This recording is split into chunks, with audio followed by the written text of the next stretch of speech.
السلام علیکم، چینل پر دوبارہ خوش آمدید۔ شعبان کی 15ویں رات، جسے عام طور پر مسلمان شب برات کہتے ہیں، آنے کو ہے۔ جب بھی شب برات آتی ہے تو مسلمانوں کے درمیان مختلف تھاٹس گردش کرتے رہتے ہیں۔ کوئی اس کو عید کی طرح سیلیبریٹ کرتا ہے، کوئی اس رات میں نئی نئی بدعتیں ایجاد کر کے اس کو مناتا ہے۔ آئیے شب برات کے لیے ایک زبردست برکت آپ کو عرض کرتا ہوں۔ اگر اس رات یعنی شب برات 7 پتے بیری یعنی بیر کے درخت کے پانی میں جوش دے کر جب نہانے کے قابل وہ ہو جائے پانی، تو غسل کرے، انشاءاللہ عز و جل سارا سال جادو کے اثر سے محفوظ رہے گا۔ وہیں کچھ لوگ ایسے بھی ہیں جو سرے سے اس رات کی فضیلت کے ہی قائل نہیں ہیں۔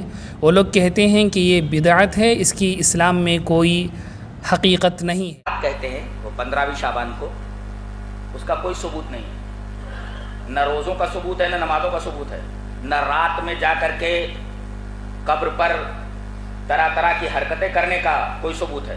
اب سوال یہ ہے کہ قرآن و سنہ کی روشنی میں صحیح سٹینڈ کیا ہے؟ کیا اس رات کی کوئی فضیلت بھی ہے یا نہیں؟ جو لوگ اس رات میں طرح طرح کے کام کرتے ہیں، طرح طرح کی بدعتیں کرتے ہیں، ان کی کیا حقیقت ہے؟ ان سب کے جوابات آئیے اس ویڈیو میں سمجھنے کی کوشش کرتے ہیں۔ چلیے ویڈیو سٹارٹ کرتے ہیں۔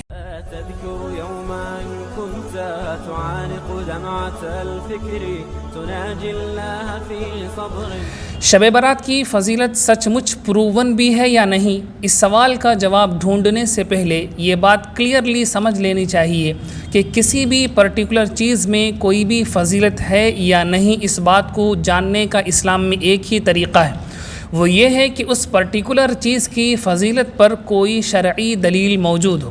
شرعی دلیل کے بغیر صرف انسان کی عقل اس بات کو ڈیسائیڈ نہیں کر سکتی کہ کسی بھی چیز میں کوئی فضیلت ہے یا نہیں ہے۔ اسی کو ٹیکنیکل الفاظ میں علماء یوں بیان کرتے ہیں کہ فضائل توقیفی ہوتے ہیں، اس میں رائے کا دخل نہیں ہوتا۔ بائی دا وے، اگر ہم شب برات کی فضیلت کو مانیں تو ضروری ہے کہ اس پر شرعی دلیل کوئی موجود ہو۔ شرعی دلیل 4 ہوتے ہیں، ان میں سے 2 مین دلیل ہیں، قرآن اور سنہ، اور 2 سیکنڈری دلیل ہیں، اور وہ اجماع اور قیاس ہیں۔ ان 4 دلیلوں کو ادلہ اربعہ کہتے ہیں۔ ان کی تفصیلات فیوچر کے کسی ڈیٹیل ویڈیو میں ہم کریں گے انشاءاللہ العزیز۔ موو ٹو دا ٹاپک، کسی بھی چیز میں فضیلت ہے یا نہیں، اس بات کو جاننے کے لیے ان 4 دلیلوں میں سے کسی ایک دلیل کا ہونا ضروری ہے۔ اس کے بغیر شریعت میں کوئی بھی چیز پروو نہیں ہوتی۔ اب چلیے شب برات کی فضیلت کے بارے میں دلیلیں دیکھتے ہیں۔ جہاں تک قرآن کی بات ہے تو شب برات میں قرآن مجید کے اندر کوئی بھی دلیل موجود نہیں ہے۔ بعض علماء سورہ 44 آیت 3 سے شب برات پر استدلال کرتے ہیں، لیکن محققین علماء کا کہنا ہے کہ یہ بات صحیح نہیں ہے۔ قرآن میں شب برات کی کوئی دلیل نہیں ہے۔ جہاں تک حدیثوں کی بات ہے تو شب برات کے حوالے سے مختلف حدیثیں نبی پاک صلی اللہ علیہ وسلم سے منقول ہوئی ہیں، جن کو علماء نے الگ الگ کتابوں کے اندر جمع کر دیا ہے۔ ان کتابوں میں جتنی بھی حدیثیں بیان ہوئے ہیں، سیدھی سی بات یہ ہے کہ وہ سارے کی ساری حدیثیں ضعیف ہیں۔ بعض حدیثوں کو بعض محققین نے حسن قرار دینے کی کوشش کی ہے، لیکن اتنی بات تو طے ہے کہ ان حدیثوں میں سے کوئی بھی حدیث صحیح درجے کی نہیں ہے۔ صحیح حدیث، ضعیف حدیث، موضوع حدیث کا مطلب مضبوط حدیث، کمزور حدیث اور گھڑی ہوئی حدیث نہیں ہوتا۔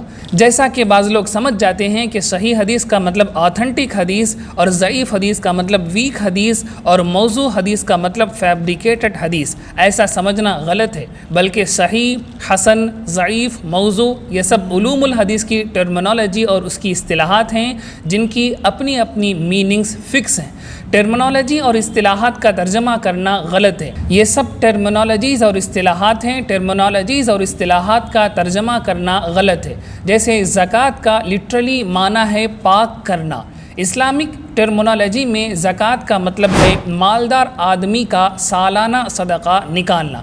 اب اگر کوئی آدمی آ کر زکوٰۃ کا ٹرانسلیشن کرے اور کہے کہ زکوٰۃ کے معنی پاک کرنے کے ہیں، تو یہ جس طرح غلط ہے، اسی طرح صحیح حدیث، ضعیف حدیث، موضوع حدیث کا ترجمہ